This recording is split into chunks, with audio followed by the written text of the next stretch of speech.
This is a Beyond the Badge with Vincent Hill quick fix on Radio Influence. What I want to talk about tonight is the rise in crime in 2015 and what I believe it's based on.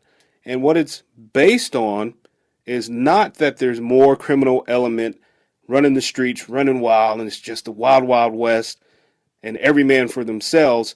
And it's definitely not because there's less officers on the street, because let's be honest, police academies graduate people every day across this country who those graduates are tasked with protecting and serving the community.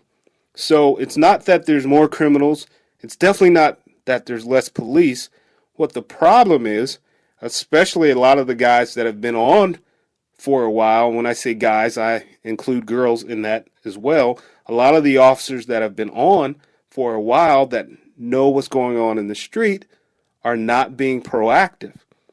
Proactive policing, contrary to what a lot of groups will tell you, not only deters crime, but it prevents crime. And in this society that we're in of the Black Lives Matter movement, and everyone has a cell phone video and everyone knows what excessive force is, police are not being as proactive as they would like to be. So let's look at some numbers of crime stats in 2015.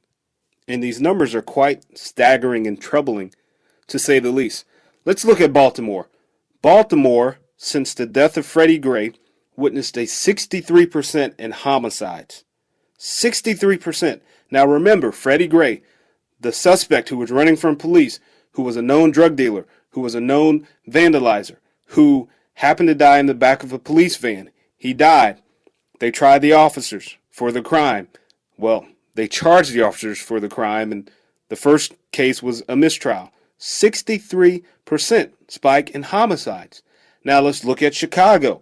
Now we already know Chicago is crazy. Chicago's through the roof already with murders. I mean, last July 4th, there were 40-something people that were shot, and a lot of those people died in Chicago.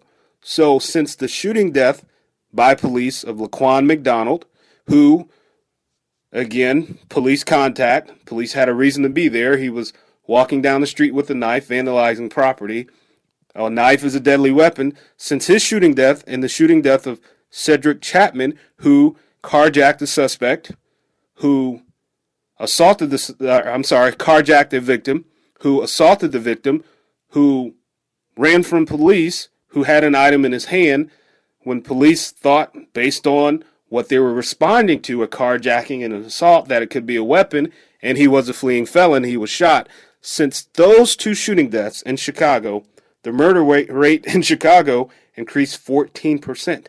Now that is crazy to me, considering how high Chicago's murder rate already is. 14% in Chicago from 2014 to 2015. Can you imagine that? Now, I love the city of Chicago. I graduated high school in Milwaukee, Wisconsin. I used to go to Chicago all the time.